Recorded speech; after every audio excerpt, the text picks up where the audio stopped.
लोकसभा चुनाव में मिली करारी शिकस्त के बाद जेजेपी आलाकमान अपने कार्यकर्ताओं में जोश भरने के लिए लगातार जनसंपर्क अभियान चला रहा है। वहीं किस तरह से कार्यकर्ता रूपी सेना में जोश भरकर हारी हुई जंग को जीता जा सके, उसकी जमीन तैयार करने के प्रयास चल रहे हैं। इसी कड़ी में आज जेजेपी सुप्रीमो चौधरी अजय सिंह चौटाला व पूर्व डिप्टी सीएम दुष्यंत चौटाला रेवाड़ी के बावल रोड स्थित जाट धर्मशाला में पहुंचे और जमकर कांग्रेस व भाजपा पर हमला किया। सीएम सैनी व पूर्व सीएम मनोहरलाल खट्टर सहित को घेरते हुए कहा कि भाजपा जा रही है, यदि हम अपने काम लोगों को बताने में कामयाब रहे तो हालात जरूर बदलेंगे। वहीं ओबीसी को आरक्षण देने के दावे पर भी पूर्व डिप्टी सीएम ने तंज कसा। रेवाड़ी से राजकुमार के साथ भानु शर्मा की रिपोर्ट। जिस तरीके से 4.5 साल प्रदेश हित में करे हुए कामों को विपक्ष के लोगों ने दुष्प्रचारित किया, कहीं ना कहीं उसका परिणाम हमें लोकसभा में देखने को मिला। और कार्यकर्ता मैदान में उतरकर काम गिनवाएंगे तो परिस्थितियां भी बदलेगी। आज मैं देख रहा था अमित शाह जी महेंद्रगढ़ के अंदर आए और कहते बीसी को हमने 8% आरक्षण दिया। ये तो हमारी पार्टी का वादा था जिसमें महिलाओं को 50% और बीसीए को 8% आरक्षण देना। आज उसका भी क्रेडिट बीजेपी ले रही। मैं तो एक चीज बोल सकता कि अगर 4.5 साल के कराए हुए कार्यों को कार्यकर्ता मैदान पर लेते परिस्थिति बदलने में कोई ज्यादा समय नहीं लगता। आज 100 दिन का समय है और 100 दिन के अंदर सारी परिस्थितियां मिलकर बदल सकती। सर, आज जो महेंद्रगढ़ के अंदर जो बीसी सम्मान समारोह, कितना फर्क पड़ेगा? देखो, जनता देख चुकी है, भारतीय जनता पार्टी प्रदेश से बाहर जाएगी, जनता बदलाव लाएगी और 100 दिन के अंदर जिस तरह पे यू टर्न सैनी साहब ले रहे हैं, इसका भी वोट की ताकत से जवाब देगी। चाहे वो स्टिल्ट +4 की बात हो, चाहे वो पंचायतों के अंदर ई टेंडरिंग प्रणाली की या लिमिट बढ़ाने की बात हो, ये साफ दिखता है कि जो पुराने मुख्यमंत्री के करे काम सैनी साहब सिर्फ बदल कर क्रेडिट लेने का काम करते। वहाँ पे अमित शाह जी ये भी कहते हैं कि मुस्लिम आरक्षण नहीं लेने देंगे। ये उनकी सोच है। उन्हें लोकसभा में भी ये प्रयास जनता ने क्या किया। ये तो संविधान बदलने की बात करते थे, बीसी एससी का आरक्षण बदलने की बात करते थे, जनता ने जवाब दिया, 400 को 240 से नीचे सिमटा दिया और आगे भी इसी प्रकार से जनता जवाब। अचानक से इतनी सारी घोषणाएं होना हरियाणा में चुनाव से जस्ट 3 चुनावी घोषणाएं हैं, फील्ड पर अमल कितनी होगी ये तो समय बताएगा।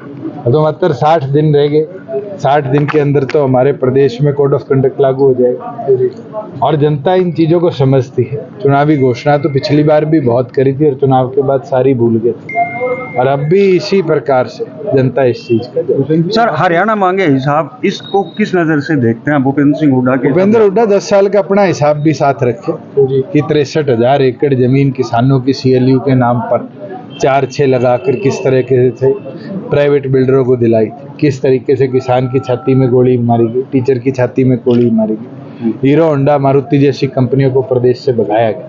ये तो हमारा प्रयास था, 4.5 साल में हमने उनको प्रेरित कर वापस लाने का काम किया। आज स्थापना हुई खरखोदा के अंदर 900 एकड़ में मारुति, ATL की, फ्लिपकार्ट की, हजारों रोजगार के अवसर दोबारा प्रदेश में आए। जो कंपनियां पलायन कर गई थी, ये तो हमने 4.5 साल में कोरोना जैसी महामारी के बावजूद भी उनको वापस लाया।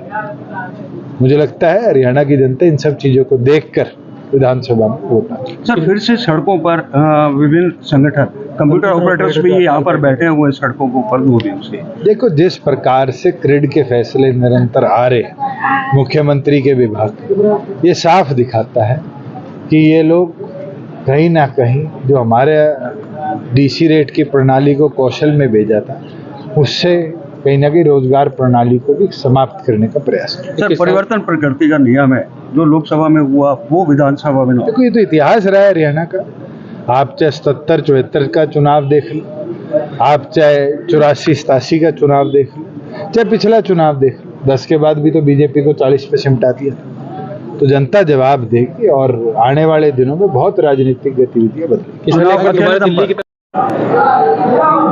पूरे हरियाणा प्रदेश में जनसंपर्क अभियान हमारा चल रहा है हम अपनी पार्टी के नीति कार्यक्रम और प्रोग्राम जहां लोगों के बीच में लेकर के जा रहे हैं, वही सरकार की बेकायदगियों से लोगों को अवगत करा रहे हैं।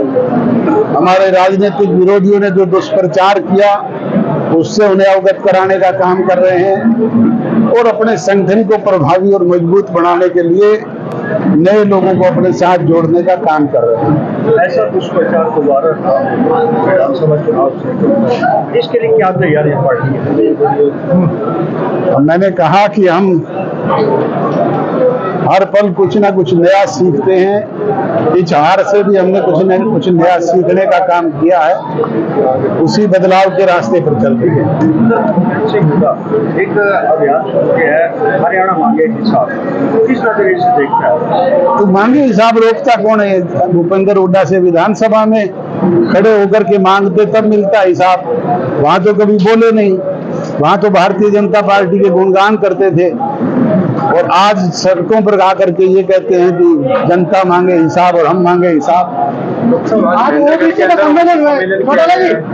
ओबीसी का सम्मेलन किया गया महेंद्रगढ़ में, क्या लगता है कि ओबीसी के ये सम्मेलन करके चुनाव में जीतने की तैयारी करके बात करो? भाजपा की सरकार लगातार 4.5 वर्ष से हरियाणा प्रदेश में थी। अगर इनकी नीयत देने की थी तो किसी ने कलम पकड़ी थी या हाथ पकड़ा था, दे देते, रोका किसने था? तो कह रहे तीसरी बार संयुक्त सरकार बनाएंगे, अमित शाह कह गए। वो तो 400 पार की बात भी करते थे। आप बता दो कहाँ गए 400 पार वाले? चौटाला साहब, क्या लगता है जसपा का विधानसभा चुनाव क्या पूरा आपका कैलकुलेशन है? प्रजातंत्र में ये फैसला जनता जनार्दन करती है।